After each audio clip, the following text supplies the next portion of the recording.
Welcome back, everybody, to the First Strike Podcast. Is officially episode number 20. Here in the First Strike Podcast, we strike first and we talk later. This is officially the fastest growing MMA podcast in the world. So make sure you subscribe. Make sure that you follow on Instagram because we come into you live every single week, except on holidays. So if you guys, for those that have been asking, last week we didn't shoot, we didn't publish any episode due to Memorial Day. It's a big holiday here in the United States, so I wanted to honor and pay homage to everyone that serviced and sacrificed himself for this amazing country. So because due to the holiday we didn't shoot last week, so there was no episode. So it's been 2 weeks since we brought to you guys a live episode, and here it is, episode number 20. So much has happened in the last 2 weeks in the world of MMA and boxing, especially last night. So with so much to discuss, where should we start? And I think that we have to address the elephant in the room. I think right now there's one championship in the UFC that everyone keeps talking about, and that's the UFC Heavyweight Championship. Jon Jones, Tom Aspinall. Is it going to happen? What's going on? It's been almost, literally over a year since both guys have even competed, especially Jon Jones. And at this point, it seems like the fight is not going to happen. And there's so much going on in social media. So let's talk about it a little bit. First of all, my understanding is that Jon Jones was paid a lot of money to film some sort of reality show in Russia. So he's been in Russia, and I saw videos, I heard of him sparring in Thailand and Russia and shooting this reality show with Nate Diaz. And my understanding is that he got paid handsomely for this reality show. So he's made a ton of money. And I feel like when you think of a killer's row, that was the UFC light heavyweight division when Jon Jones first entered it. When he first came, you had the likes of Shogun Rua, you had Rampage Jackson, Lyoto Machida, Vitor Belfort. Jon Jones came in and he was so young, the youngest UFC champion of all time, and he ran through everybody. He finished all those fighters that I just mentioned. His battles with Daniel Cormier, Alexander Gustafsson, like these are things of legend. I think like he deserved the right to pick and choose when he fights, who he fights. At light heavyweight, he solidified his legacy at light heavyweight. Despite everything or anything that might have happened outside of the octagon, he was technically undefeated in the octagon. When he moved on to heavyweight, he took a little bit of time to move up the right way. But you got to understand, before he even moved up, he defeated one of the greatest heavyweights of all time in Daniel Cormier, finished him, something that almost nobody has done in the UFC ever. He finished him. He was the first man to defeat Daniel Cormier. So he already, even before moving up to heavyweight division, right, he had already defeated one of the greatest heavyweights of all time, which was Daniel Cormier at light heavyweight. So when he did move up, he completely dominated Ciryl Gane. Like the fight didn't even go past the first round. Like Ciryl Gane had a ton of time to prepare. He knew Jon Jones' wrestling background, pedigree. He knew there was going to be wrestling involved, but Jon Jones made it look so easy. It was so easy, in fact, that I was just like super surprised. Like I expected a more competitive fight, especially because at the time when Ciryl Gane fought Ngannou, he was running through everybody before he lost to Ngannou. And that was a fight where Ngannou had to resort to his wrestling just to get a decision. So I'm thinking like, okay, with Ciryl Gane versus Jon Jones at that particular point, it's going to be a very competitive fight. Like Ciryl Gane has that very elusive, very, very difficult style to go against on the stand-up. Great counter puncher, fantastic kicks, good cardio, and he did show a little bit of grappling acumen against Ngannou. Like obviously Ngannou's not a wrestler, but at the end of the day, like he's an athletic guy. He knows how to stop a takedown. He knows when to see it coming, how to engage those scrambles. But Jon Jones made it look easy, guys. And then after that, he took a little bit of time off, which was well deserved. He became the UFC heavyweight champion of the world. And that was due to Ngannou leaving the organization. And then he comes back against arguably the greatest heavyweight champion of all time, Stipe Miocic. And the thing about Stipe is that he defended the title more than anyone else.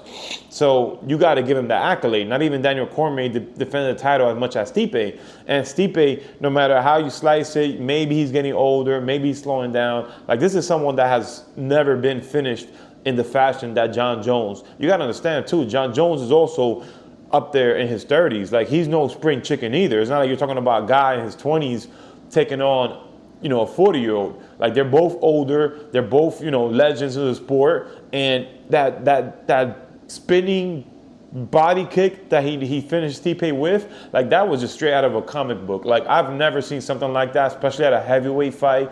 Especially finish a fight. Correct me if I'm wrong. Let me know if you guys remember any heavyweight championship fight or heavyweight fight period ending with a spinning back kick, because I don't.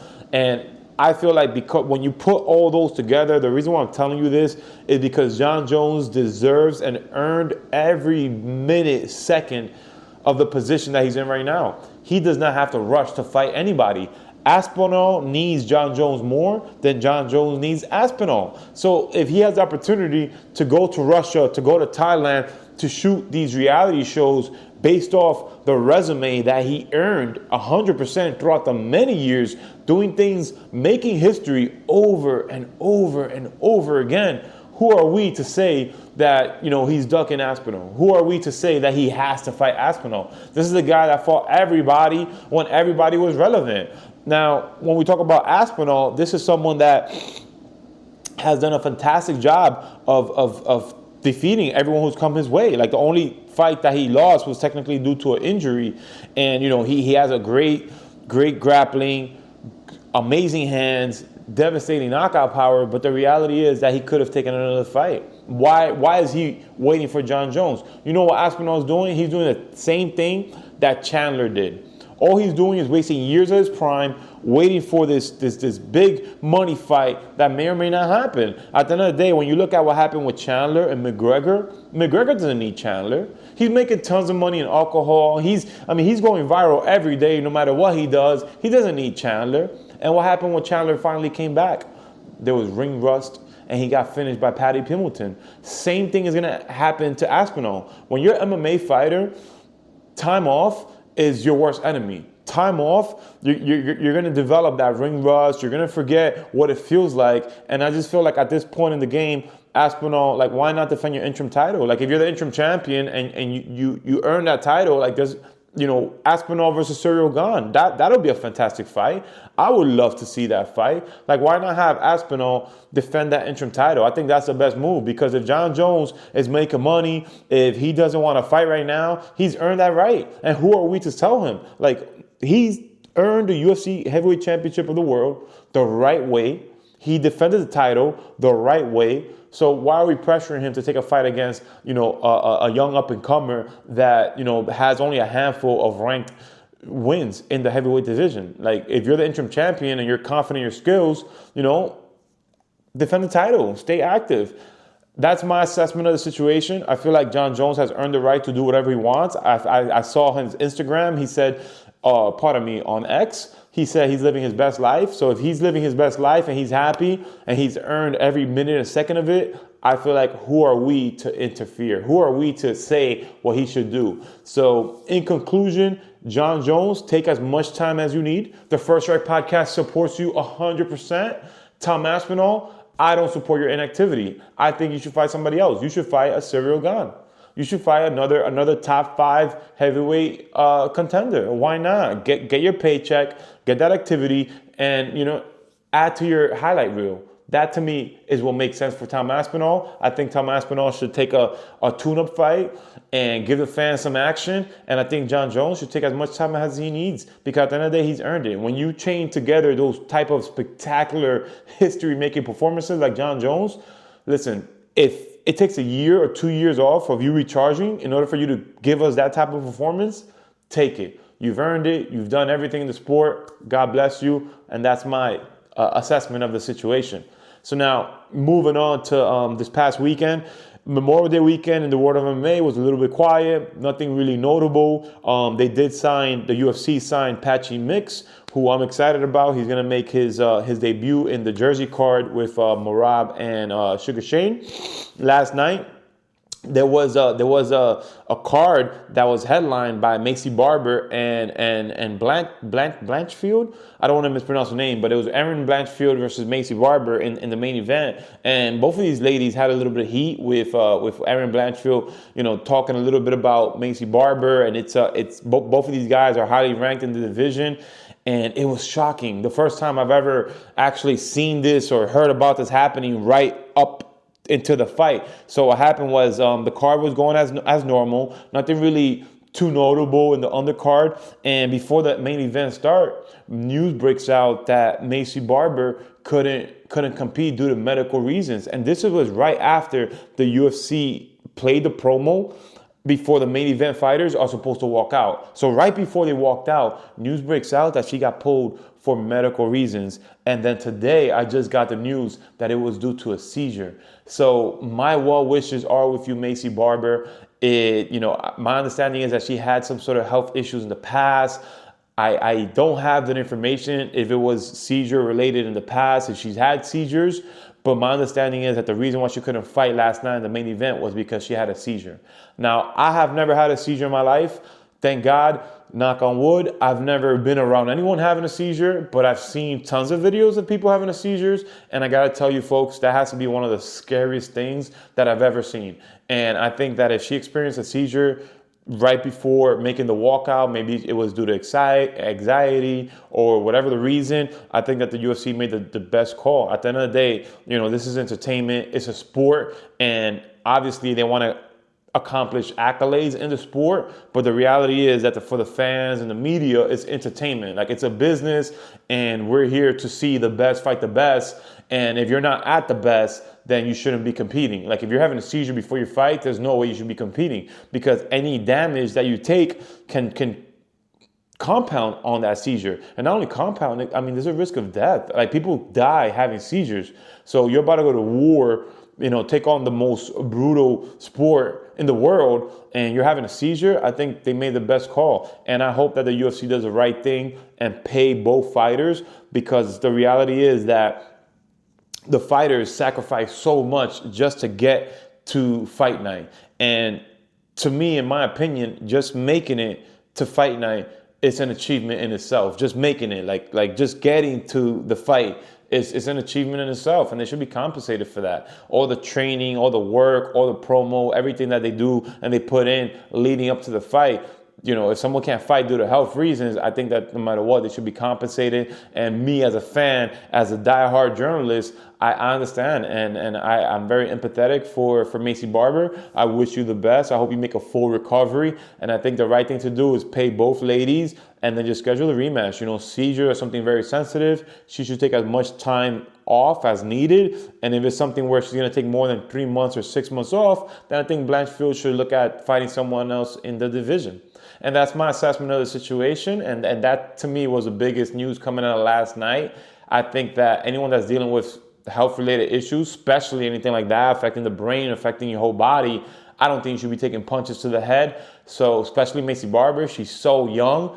And to be having these seizures at this point in your career, it's something that could really be detrimental to your long-term health. So I hope that she makes a fast recovery, sending you a whole bunch of love and support and wishing you nothing but the best. So now stepping in a little bit into the world of boxing, last night was one of the biggest upset in the sport of boxing in recent times. So I don't want to mispronounce his name, so let me just fact check it really quickly. But Caleb Plant, he completely dropped the ball last night, and he lost to a gentleman named Armando Resendiz. And I saw the fight.